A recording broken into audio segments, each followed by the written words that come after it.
When Representative Ilhan Omar suggested U.S. politicians are influenced by financial pressure from the American Israel lobby AIPAC, she was smeared by Democrats and Republicans as anti-Semitic.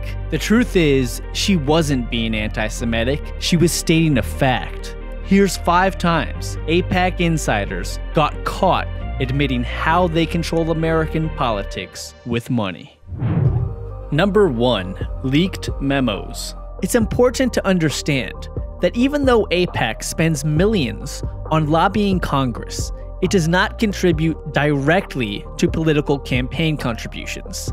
It would be illegal, but AIPAC does influence campaign contributions indirectly, like all powerful lobbies, through the organization and bundling of individual donations from AIPAC members, and dozens of pro-Israel PACs, who often take cues from AIPAC, which we know from leaked documents sent to the Washington Post in 60 Minutes. It's an AIPAC memo.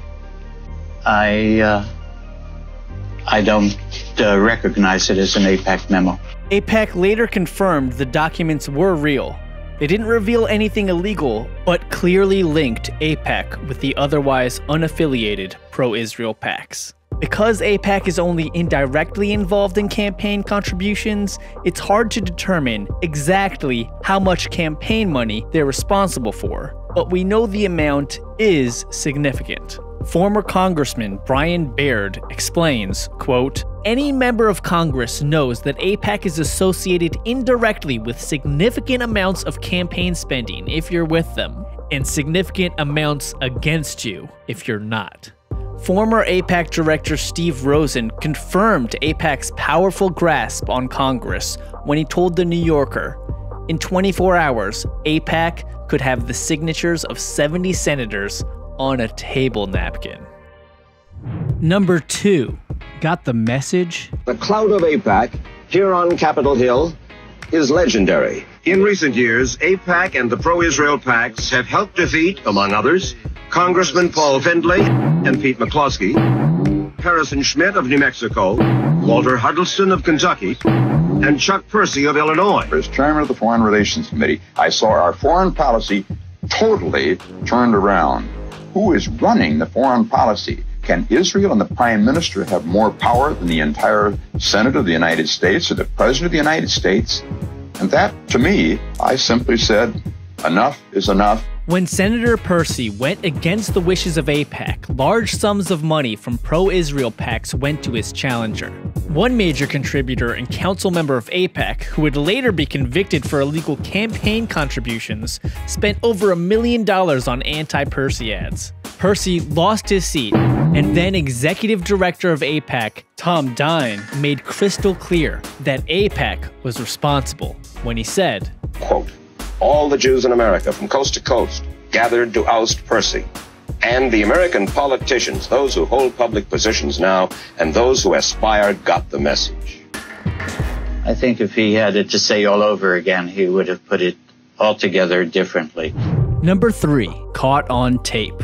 In 1992, then AIPAC President David Steiner was caught on tape bragging that he, quote, cut a deal with the George H.W. Bush White House to give Israel $10 billion in loans, $3 billion in military aid, and, quote, almost $1 billion in other goodies that people don't even know about. And during the current fiscal year alone, and despite our own economic problems, the United States provided Israel with more than $4 billion, nearly $1,000 for every Israeli man, woman, and child. When Bush actually stood up against the lobby and delayed giving Israel the $10 billion loan guarantees in an attempt to force Israel to enter a peace conference with the Palestinians, AIPAC fought back. I'm up against some powerful political forces. The President of the United States described himself as one lonely little guy compared to the power of the Israel lobby. I heard today there were something like 1,000 lobbyists on the Hill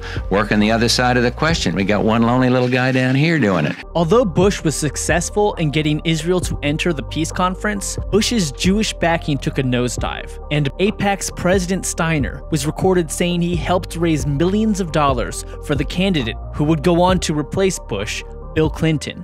Ever since Clinton defeated Bush Sr., no American president has ever challenged the billions of dollars we give Israel in foreign aid every year, despite Israel's consistent violation of international law. Soldiers opened fire, killing more than 50 Palestinians, including 8 children. Number 4. Hidden cameras. The Lobby USA is an Al Jazeera documentary reportedly suppressed by the pro-Israel lobby until eventually leaking online in 2018. The film follows a reporter with hidden cameras going undercover into pro-Israel groups. In one scene, David Ox, whose organization works closely with AIPAC, tells the undercover reporter about an AIPAC group fundraiser. It's for Congressman Anthony Brown, and the group plans to essentially pay the congressman to kill the Iran deal. This is direct spending. Brown's going to use that 30 grand to do ad campaigns. So we want the Jewish community to go face to face in a small environment, 50, 30, 40 people, and say this is what's important to us. We wanted to make sure if we give you money that you're going to enforce the Iran deal. That way, when they need something from him or her, like the Iran deal, they can quickly mobilize and say, look, we'll give you 30 grand. They actually impact it. Number 5. The Whistleblower. I worked at AIPAC. I know how they operate. MJ Rosenberg worked at AIPAC for 6 years and spent 15 years on Capitol Hill. So if anybody knows about AIPAC's influence in Washington, it's him. Yes, most of the Jews in Congress care about Israel. Most Jews do.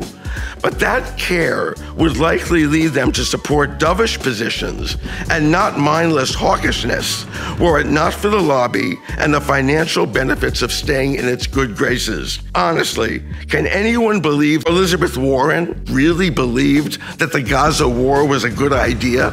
Or any of the other big-time progressive types who supported it, or at the very least refused to condemn it? You know, Israel invaded Gaza today. We just want to get your thoughts on that. Just a quick question. These are people who always favor diplomacy over war. Why would they do that? Their position on this issue of war and peace is dictated by their determination to please AIPAC donors. Of course, it's not just AIPAC. Everything that comes before Congress is about the money. That is the issue Congresswoman Omar and so many others are trying to address. Those who smear critics of AIPAC as anti-Semitic are trying to silence honest, rational debate about American foreign policy in the Middle East. AIPAC has managed to stifle that debate for decades now, and enough is enough. In fact, in yesterday's Washington Post, Jennifer Rubin referred to me as anti-Semitic.